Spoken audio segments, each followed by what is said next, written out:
Hi everyone, and welcome back to Detonation. We've got Peter Xing back for part two. This is a little different. We're not going through the news cycle. We're going to be talking about Australia. We're going to be talking about transhumanism in Australia. We're going to be talking about a little bit about Peter's history and how he got involved with the movement and what that means. Web 3.0, Libra. It's going to be a great show, exciting show. Are you excited as I am, Peter? Love it. Yeah, looking forward to it, mate. Thanks for organising again. No problem. All right, so let's start very brief. Not briefly. Go for it. Your own personal journey into where you are now, currently, involved with the transhumanist movement. Yeah, I mean, I had a pretty vanilla upbringing, but I only got into it quite recently around when I was doing some research at the Deloitte Center for the Edge.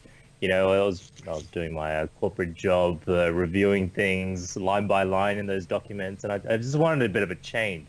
So seconding into the data analytics/innovation teams, I got some exposure through the supply think tank that Deloitte set up called Center for the Edge, and they were looking at things that might impact the C-suite from 3 to 5 years from now, things that should be on the radar but isn't. And artificial intelligence at the time hadn't quite gotten through the mainstream sort of media coverage at the time.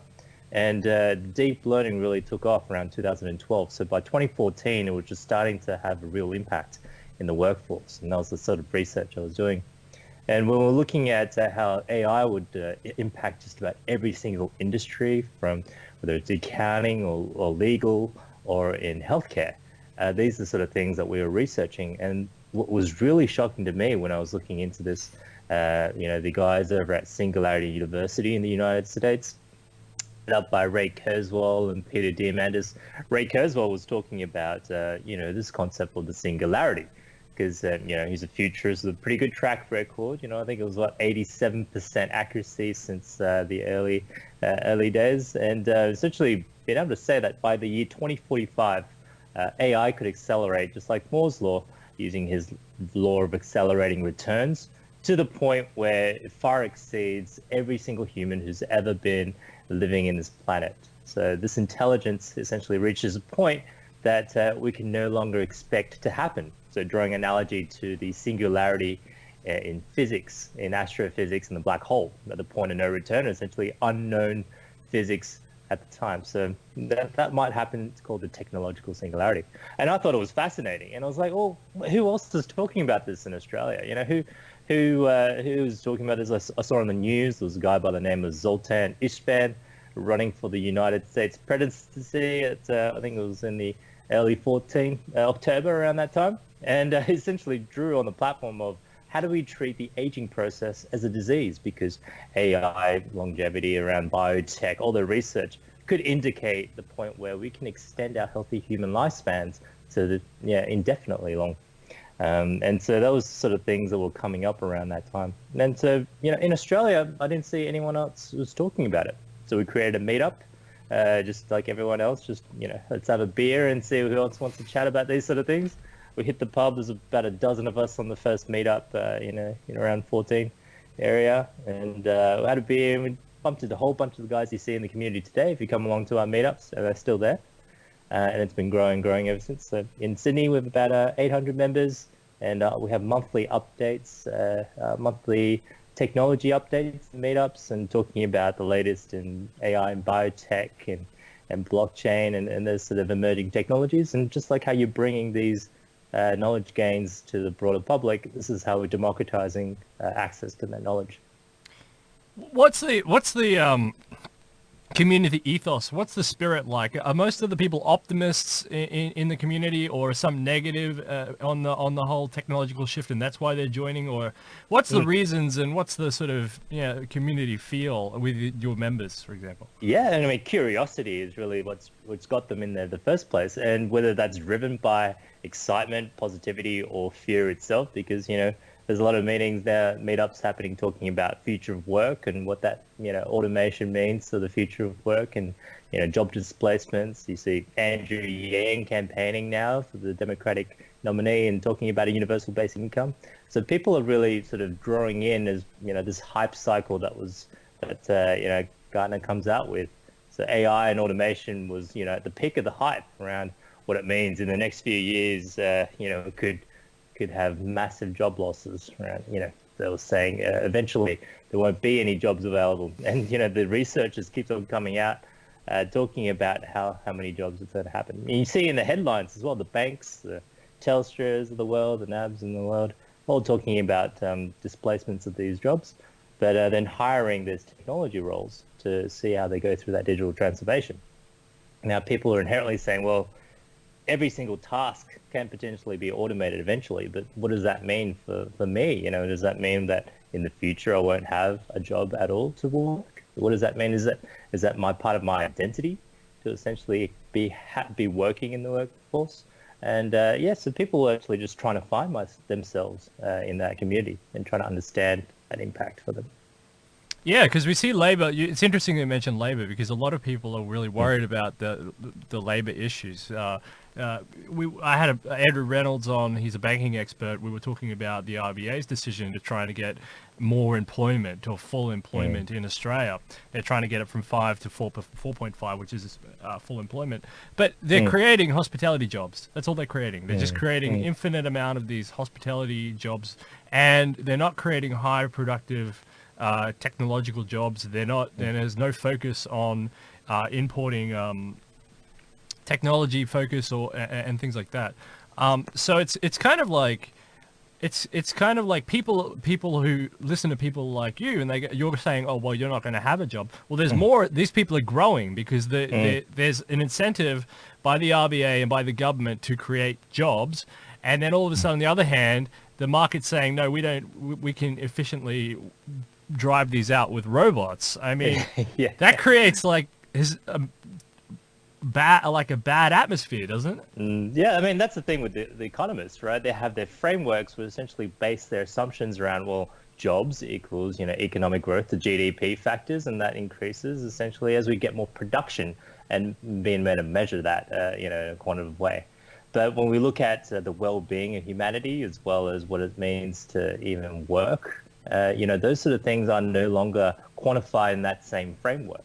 But you look at the United States and, what Andrew Yang is saying is essentially saying that those GDP figures, no one really feels it. It's like people saying America is at the peak of at its form, the GDP numbers are doing great. But, the average lifespan is actually going down. There's more people committing suicide from alcohol abuse as well as job displacement. And you looked at the numbers and essentially, the reason why Donald Trump got elected is because they automated over 4 million jobs away across those Bible Belt states. And those are essentially the ones that turn from blue to red, from Democrats to the Republicans. And that really is a sign of Donald Trump being the symptom of automation and the sort of, disenfranchised American workforce. And you're going to see it happen in Australia as well. I mean, we have such polarization in politics right now. They've got the One Nation in Queensland. You see a lot of these things that are popping up, these centre alliances, these things that are essentially popping up because people are demanding that someone answers in these polar ways. So, I mean, these are all symptoms of an economy that's no longer working for the human beings. So, mottos like from Andrew is the Humanity First campaign. Essentially, universal basic income not only quantifies what it means to have a job, because people that are working from home, for example, if you're a carer or stay at home looking after your kids or looking after other loved ones, those things can actually be quantified using these universal basic incomes, which $1,000 a month goes a long way, but doesn't solve everything, but it is a way of adding some value to what it means to have a role. Yeah. Andrew Yang's right. It's because there was a couple of forms of automation. The first form was Isaac Arthur and Gennady and I were talking about this. The first form was the reserve dollar, where they automated everything out to other human labor and other human capital, which was in other countries which had weaker currencies. But then as it flooded back, they just used the efficiency mechanism to robotize it. Amazon has like 50,000 plus robots, right? So they don't even want human labor anymore. It's all the human inputs are too expensive. Get those out of the system. Yeah. It's crazy. They continue to suck away the value from the economy. and taking that away from what used to be, retail jobs, essentially. And now we're going to have self-driving trucks, and the trucker jobs are going to be at risk as well. So it's just on and on throughout the economy. And this sort of, I guess, angst that the people will feel and actually experience through job loss will actually get them more, I guess, polarized in politics, as well as trying to actually express interest around these technologies as well. Australia has Centrelink. Is that a form of universal basic income? Not necessarily. It is a form of welfare, because you do have to actively look for a job and also go through the administration of saying, look, I am unemployed but I actually want to work. It's the labour participation rates that is the real measure of how well the economy is going around in that figure. Because if you're actually no longer applying for a job, you disappear from that unemployment rate number. So the people compare it to the first industrial revolution, where more jobs were created at the end of the day, but there was a huge impact around what happened to the people that never really returned to the workforce. So that heavy displacement, in order to help that transition from the chaos, we're actually going through that right now in the fourth industrial revolution. And that's where essentially people are saying, well, something needs to be done other than just Centrelink, because that's actually just creating a lot of administrative burden and also creating a social stigma of receiving the dole. The narrative out there in the public is saying, you're on the dole, so therefore you're lazy. Why would you deserve my money, my taxpayer money? You hear in the headlines it's for working Australians, all these tax cuts that are going out there. But at the end of the day, we need to redefine what it is to actually have a healthy human lifespan. And what that means is a well-being index that's being trialled in New Zealand, and what's looking to be trialled in the US if Andrew Yang gets elected. The three supers: super intelligence, super well-being, and the other one I forgot now. What's the other one? Yeah, SuperLongevity. SuperLongevity. How did you guys come up? How did you guys come up with this? No, then actually it wasn't us coming up. It's the transhumanist movement, all the way from, I think, Oxford, essentially talked about these definitions around the movement itself, transhumanist movement. It dates back to the 70s, and essentially evolved when, they saw a rapid adoption of technology, and, it was at an accelerating rate. And then the philosophers looked at what it means to be human, because super longevity, it challenges the notion that humans in the narrative essentially are born, they grow up, they might have get married and have some kids, and then they repeats itself. But essentially you're meant to just grow old and pass away. But if we're all just within the realm of physics, there is a potential to actually extend that healthy human lifespan indefinitely. Essentially we're like essentially an old car that can be repaired by replacing the parts, or creating our genes actually survive longer. When it comes to intelligence, we've been evolving and becoming smarter over the generations, but since we've had more and more technology and interaction with that, since the invention of fire to now the smartphones, we're actually becoming more and more intelligent by delegating a lot of that research out to the cloud. We're essentially connected to the collective intelligence of humanity. And that means that essentially what we're trying to do is connect the integration of humanity and technology by accessing our brains to the cloud to make that input-output a lot closer. So right now we're limited by our thumbs on our smartphones, essentially. Two thumbs per second potentially is like, how do we actually accelerate it and open up that bridge? And so companies like Neuralink are looking at these brain-computer interfaces, same as Kernel, that essentially is trying to bridge that gap and expand the input-output mechanisms between our brains and our computers. Yeah, it's interesting because our thumbs were the original purveyor of how we evolved, if you believe that mechanism. I do personally, and they assisted with all sorts of finite movements and things like that. And now they're not so important. We're moving on. Humans are moving on, and we're moving into the next sort of era. It's going to be incredible. So what do you say to people who say super longevity is a bad thing, that it causes overpopulation and all the environmental detrimental security, freedom loss, all overcrowding, pollution, and well, and on and on. What do you say to those people, the critics who level those charges against people like you? Yeah, and it always comes up, and because I was actually quite surprised that they first take the leap of faith that we actually achieve super longevity, which is great. They're saying it's an engineering problem, and we're essentially solving it. But the overpopulation problem is really actually a misconception, because if you look at all the advanced economies, their population growth is actually going negative. In places like Japan, the average growth per person is actually less than 2, which means that they lose that generational gap, and that's why they have an aging population problem. And as you can see through all the trends, every economy that becomes mature, and they essentially reduce in population. So that's number one.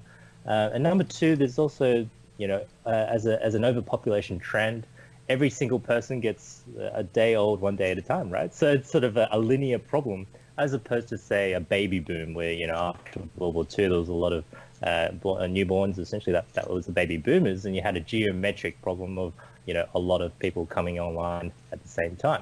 So in that linear problem, we actually have exponential technology, which, is looking to solve that scarcity problem of, say, scarcity in food, of water and shelter. And how do we use technology that's accelerating as we speak to actually address those scarcity challenges and create a world of abundance?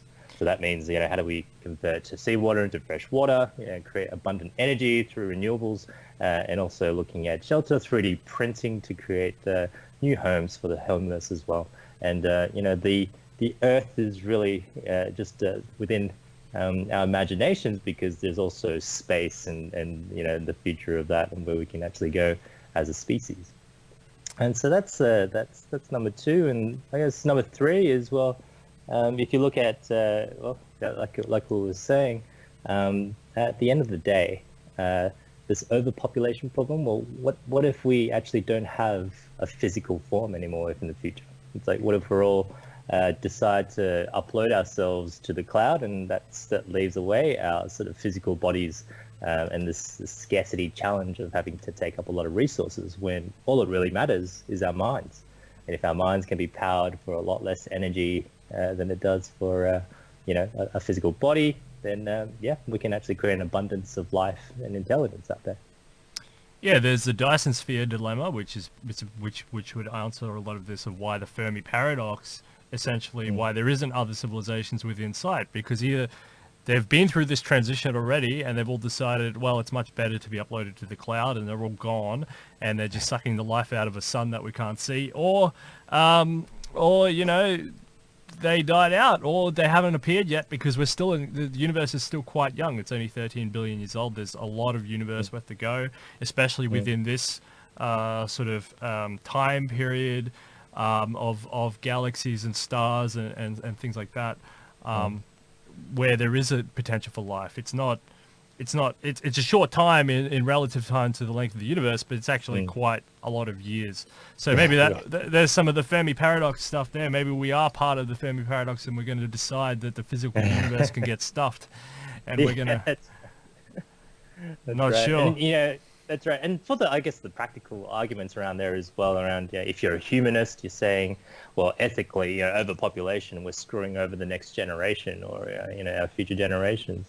But if you look at it from an ethics perspective as well, there's 100,000 Australians dying every single year through age-related diseases. And so if there was a cure, why wouldn't you? Essentially, you're saying, no, I don't want those people to live, even if you had a scientific technology to essentially allow them to continue. There's a lot of religions and a lot of beliefs that say death is a natural part of life. Is that an argument you guys take on, that it's just some sort of natural factor, or that you're versing God and you shouldn't be messing with God, or you're taking on the life force or something? You're playing with nature. Well, what's those arguments? Yeah, I mean, it's a lot easier to have a conversation with someone where you essentially, you don't challenge them too hard, but you agree on some things, like, say, the freedom to choose. And so if you're just essentially giving people the choice of living indefinitely, then that's a lot better than forcing someone to live indefinitely, right? So, if you really believed in heaven and you chose to, age naturally, that's all for them, But if you want the option of just, having an alarm, like let's say every morning you had an alarm that goes off at 6 a.m. and says, would you like to live another day? Well, do you hit snooze, or do you say, yeah, it's all right, I've had enough, and I think we're done. Let's say it's not a Monday, just make sure you're hitting the right button. Yeah. Understood. So what about the so you've got automation, you've got health span. What about the singularity? Are you in the, because right now people don't really get it. Like, it's obvious people don't understand it. So are you in the education facet? Are you trying to educate people, or you forget about the people and you say we're just trying to prepare and aggregate resources and get ready for it and understand it ourselves? Yeah, I mean, if you educate people for it and, they get excited, they might pursue it as a career path, which is what I'm really excited about. So if you actually can move the needle just in a little bit, I think we've done our jobs. If you convince someone to go from an investment banker into something that's more in the field of longevity extension or looking at AI, essentially adding more resources on the planet to commit to those accelerating technologies to accelerate the singularity, if you may. That's something that I'm really excited about. And not only is the end game the singularity, but the journey as well. How do we actually use technology to create abundance for the planet?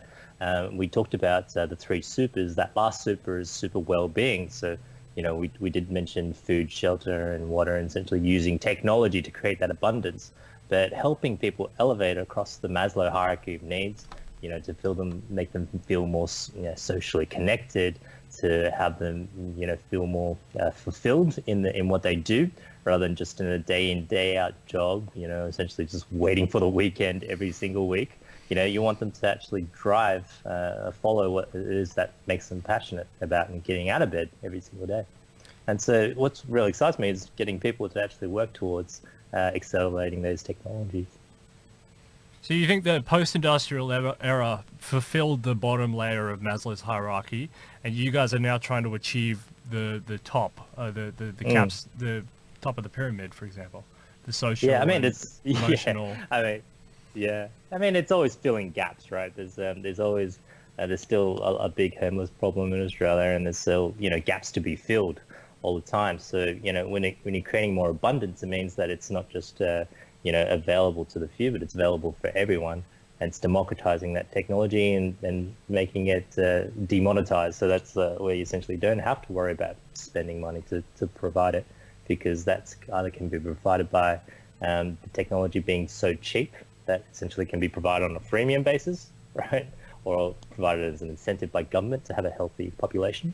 And essentially that's it continues to drive on, like you say, the higher levels on the Maslow, where you are helping people connect more on an emotional level to make them feel, serving a purpose. So giving them the freedom to do that and lifting their heads up out of the sand when they're, no longer bored by the day-to-day of their jobs. As far as I understand it, CERN laboratory and a bunch of universities in the United States connected the two TTP servers. And Tim Berners-Lee built the first website, which basically introduced hyperlinking, and that was Internet 1.0. Internet 2.0 was a hijacking of that, and essentially they tried it in the tech bubble, it didn't work, but we've got that under control now, and we've seen what the Internet 2.0 is. And Internet 2.0 is Twitter and YouTube and Facebook and Instagram and a whole abundance of these platforms which utilize the hyperlinking essentially, and we're moving into a new internet, which people don't really get, but we're moving into Internet 3.0. What is Internet 3.0, and how does it link up with the whole decentralized network sorts of stuff? Why is the internet changing and evolving? Yeah, it's taking back what the internet was originally envisioned to be, rather than being siloed by these big tech companies driving their social media and Google servers and Amazon servers. It's creating that decentralized way, leveraging blockchain technology to allow people to do more peer-to-peer networking directly to provide that information.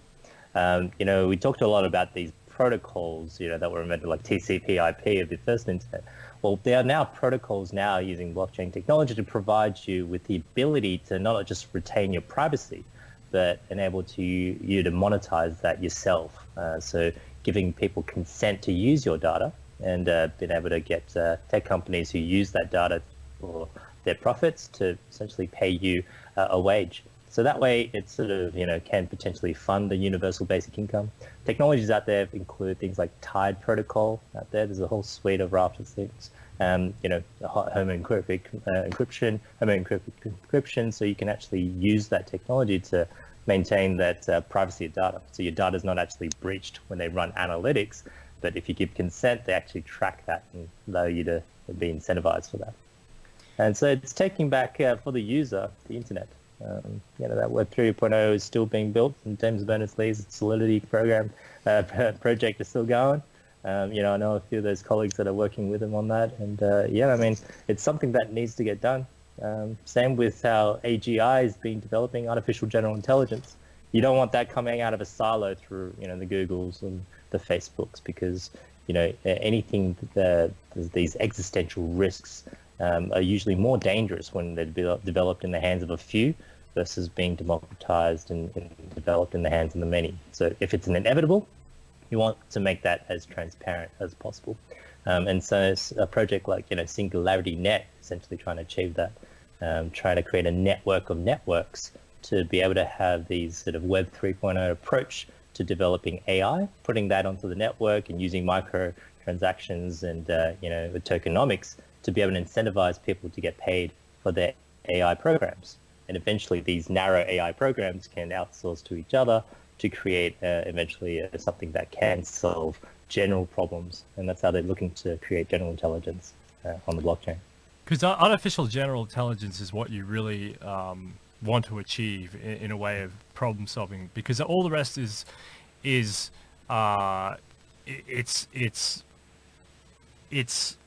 function-based programming, so it does something, whereas an artificial general intelligence is a solve for a problem. You program it to solve for a problem, and it utilizes and then if you're on a centralized network, we're living in an age of entertainment and attention-based economy. Everyone's sitting there.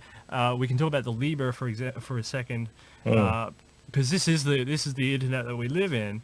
It's a farm. You live on a farm. You do things to obtain a currency on a centralized network, and you give permission. It's permission based, that everyone can steal all your data.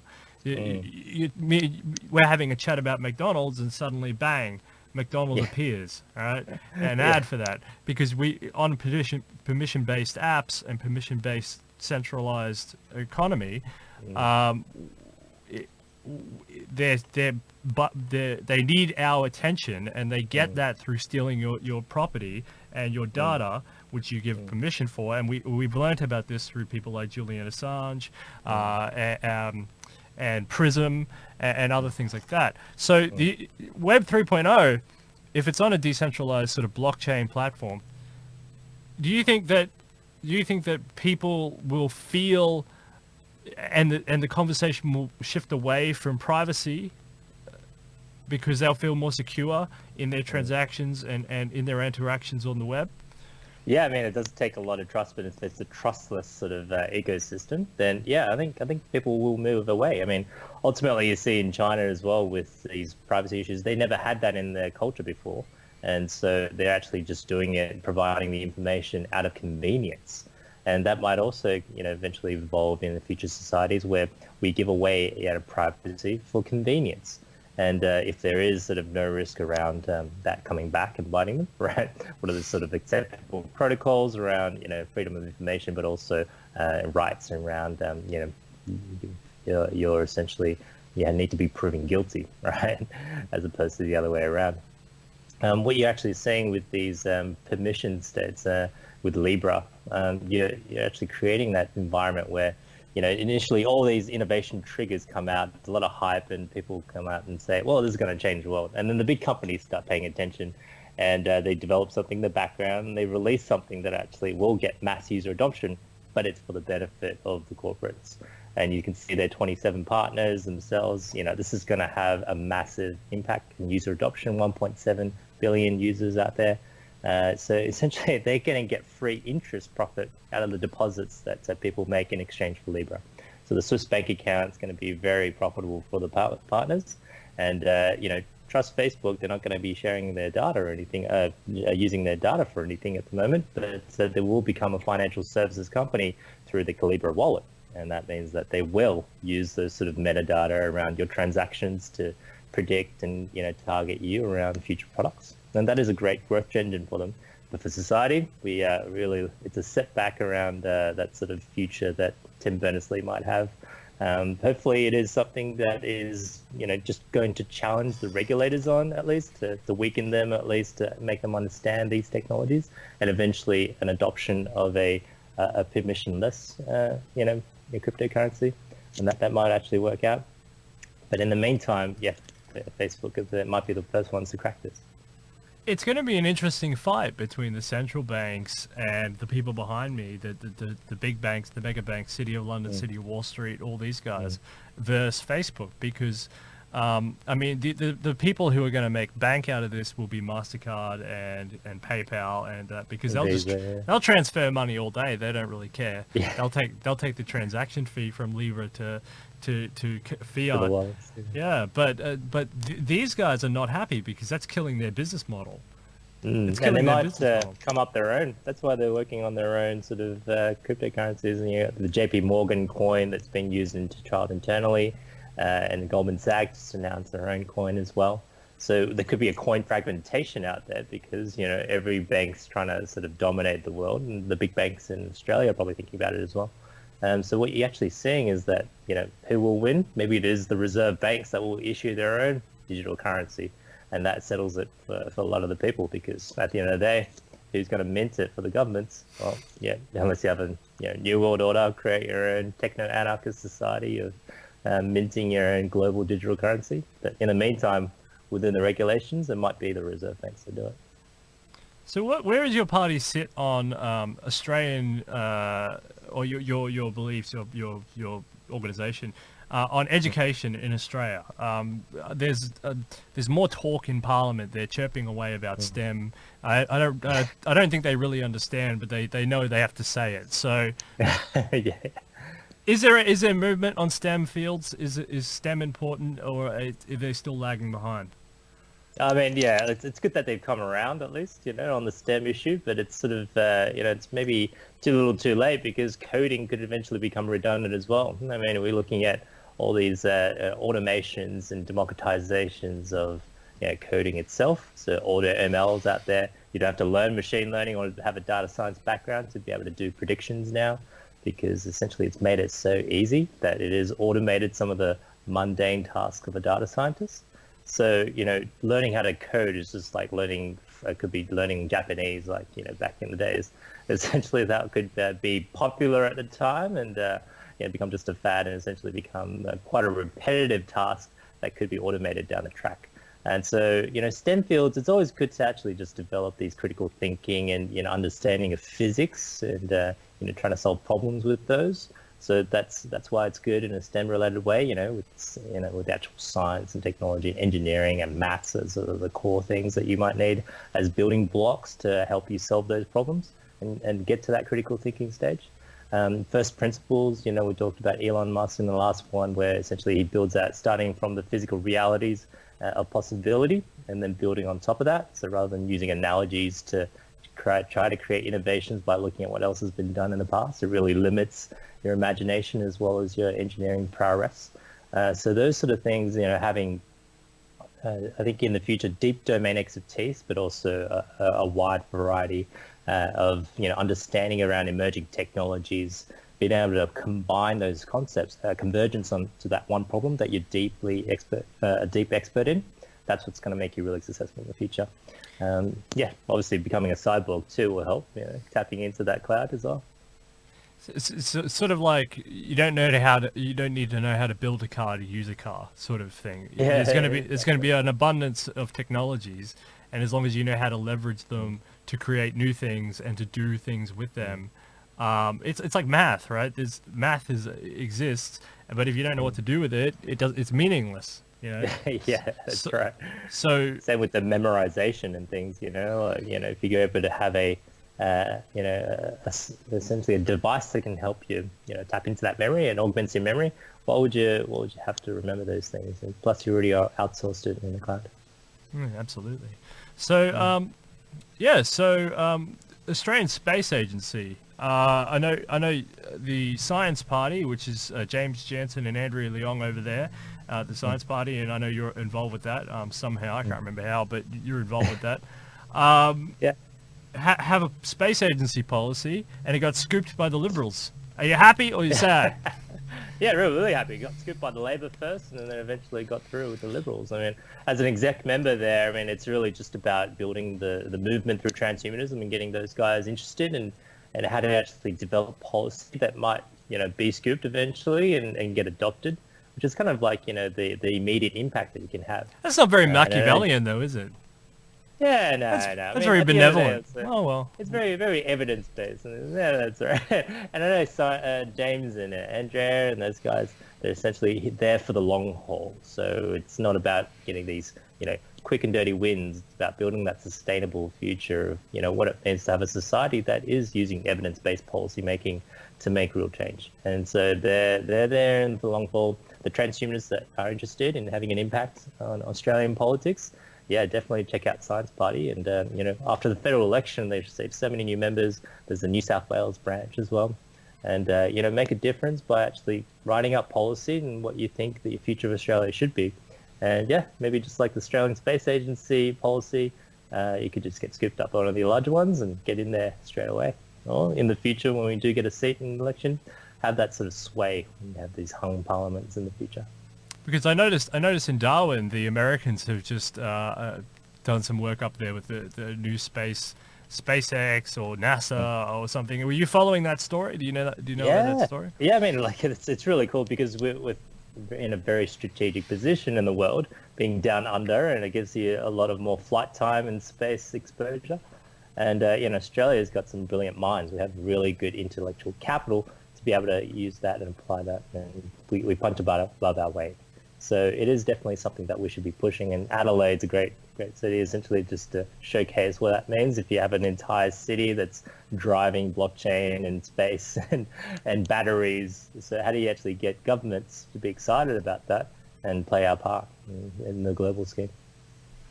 You have an open source policy as well. Just talk a bit about your open source ideas, because open source is huge. Yeah, I mean, it sort of chimes in with what we're talking about, the artificial general intelligence. So, if you actually have an open source projects for the future of the internet and future of AI, this is actually how you get the best achievement, because it's reflecting of what the community actually wants, rather than trying to lock it in as a big corporate to generate those profits and making it a terrible product.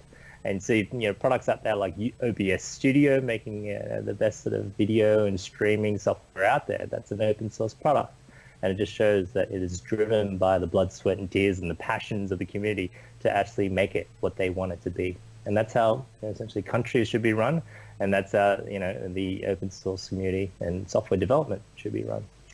Google, for example, have done some of these open source projects, knowing that they'll get that sort of community credit around that. Android? So TensorFlow and Android, but you can see that there is that corporate spill of making it easy to integrate with their platforms, with Chromium into Chrome, and also with their TensorFlow into Google Cloud.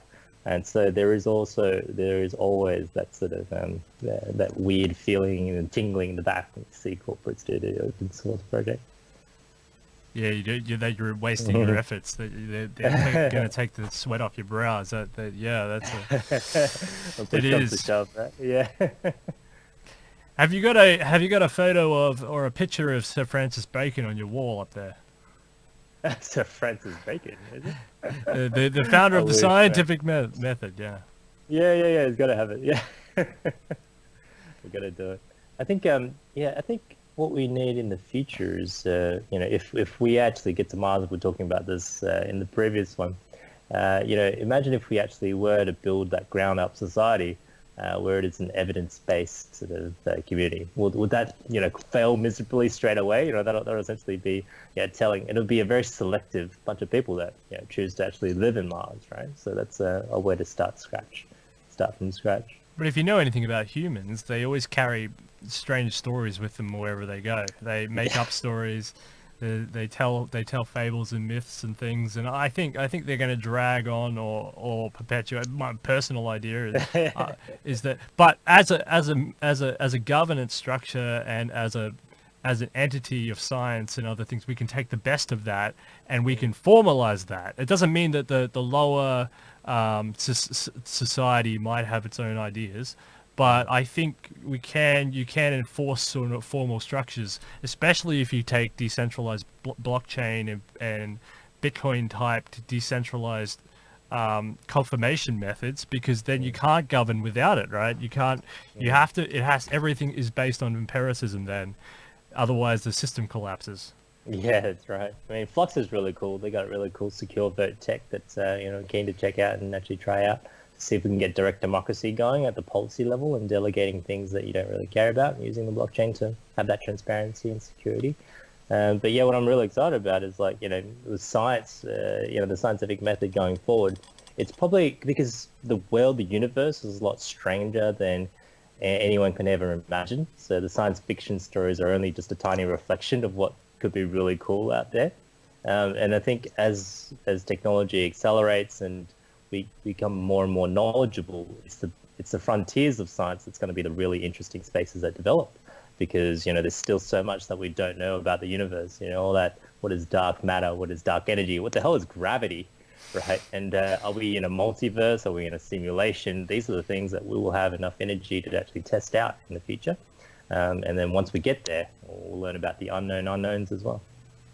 Yeah, it's going to take a lot of energy. It's going to take, maybe we'll suck up a few galaxies and use up a few of those before we have enough computing, enough energy to do the computing power for any of that sort of stuff.